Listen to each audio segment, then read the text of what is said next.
The Abigail Project, the most sinister project, in the remote expanse of the Nevada desert, hidden from prying eyes, lay the enigmatic Area 51. Among its many classified projects, one stood out for its ambition and the tragic tale it left behind: the Abigail Project. It was the summer of 1945, and the world was still healing from the scars of World War II.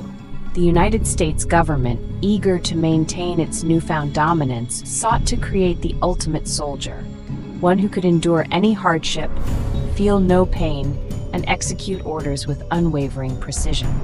This ambitious endeavor was entrusted to Dr. Albert Wester, a brilliant but ethically dubious scientist known for his groundbreaking work in human physiology. Dr. Wester named the project after his daughter, Abigail, a bright and inquisitive college student who often assisted him in his laboratory. Abigail admired her father and was eager to contribute to his work, unaware of the dark path it would lead them down.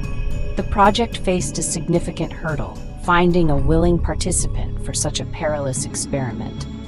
Driven by desperation and a twisted sense of duty, Dr. Wester made an unthinkable decision. He would use his own daughter as the test subject. Abigail, trusting her father implicitly, agreed to the experiment, believing it was for the greater good. The transformation began in a secure wing of Area 51, far from the eyes of the world. Dr. Wester injected Abigail with a cocktail of experimental drugs, hormones, and secret compounds. The changes were subtle at first. Her skin grew tougher, her muscles stronger, and her senses sharper. But as the days passed, the alterations became more pronounced and grotesque. Abigail's bones elongated and twisted, her teeth grew into sharp fangs, and her skin took on a leathery texture. Her once bright and curious mind began to deteriorate, replaced by a primal aggression. She became increasingly volatile, losing touch with her humanity. One fateful night, Abigail's transformation reached its zenith. Overcome by a primal rage, she broke free from her confinement. In her monstrous form, she rampaged through the facility, attacking and killing 2 employees before being subdued and locked away in a quarantined wing. The incident left Dr. Wester shattered. Consumed by guilt and horror at what he had done to his daughter, he took his own life, leaving Abigail alone in her monstrous state.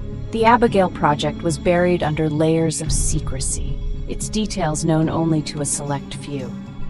Abigail remained in her isolated cell, a tragic reminder of the dangers of unchecked ambition and the ethical boundaries that should never be crossed. Years passed, and the legend of Abigail Wester grew, whispered among the few who knew of her existence. She became a cautionary tale, a symbol of the monstrous consequences of playing God. Area 51 continued its operations, but the memory of the Abigail Project lingered, a dark shadow over its many secrets. In the depths of Area 51, Abigail Wester remained, a tragic figure, forever altered by her father's ambition, a reminder of the price of hubris. Her story served as a stark warning to those who dared to tamper with the fabric of humanity, a tale of love, ambition, and the devastating consequences of crossing ethical boundaries. Before Dr. Wester died, he left a long note to his colleagues to take care of his daughter for him. They completely ignored his request and decided to starve her. They figured this would be the easiest, most effective way to get rid of her. But after just one day of not having food, she went berserk. She would break out of her quarters that you see here. Alarms would sound and security would be called. This is when she would quickly encounter 2 guards. She would let out a loud shriek and kill them both, consuming every piece of them. One of them, she bit their entire head clean off. The rest of the guards would show up and immediately open fire, with the bullets having 0 effect. Eventually, they got her contained. It's said you can still hear her cries today. After they stop feeding Abigail and she breaks out of her cell, killing 2 guards, the majority of accounts say that they captured her and put her back, and that if you're at or near the west side of Area 51, once in a while you can hear her scratches and her screams. But based on witnesses who were guards, they have a different story.